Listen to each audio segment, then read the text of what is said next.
Greetings from day 12 of the Lyso honeymoon road trip. We started out with a delicious breakfast from First Watch.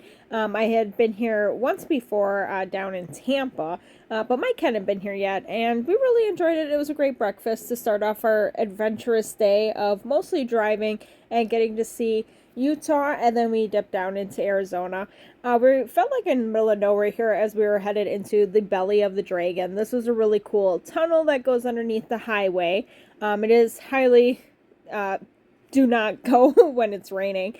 But this was really cool. It gets really dark right in the middle, so you got to make sure you have some sort of flashlight with you. But it's a fun little path. It's a nice short little walk. But it was really cool. I really enjoyed doing that since it was such a short hike and easy hike to do. Then we made it to the Thunderbird restaurant so we could see the homemade pies. They were closed for the day, but it was still really cool to see this vintage sign.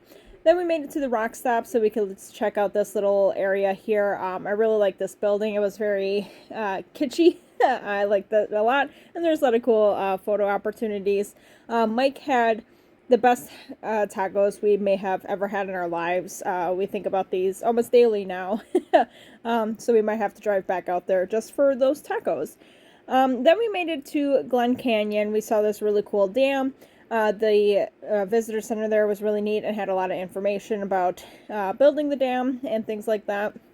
Then we went to Horseshoe Bend, which I thought was part of the Grand Canyon, but seems to be part of Glen Canyon. So this was terrifying to see, honestly. So it's a little bit of a walk out here, and then it was so windy, and there was like Instagram girls like taking photos on the edge, and there was no way I was doing that because my fear of heights was kicking on pretty badly. But then we made it to Monument Valley. This was one of the important stops for me on this trip, and I could not have asked for anything cooler. I had no clue what to expect when we got here. I did want to go to the John Ford Point, but we definitely did not have time for that.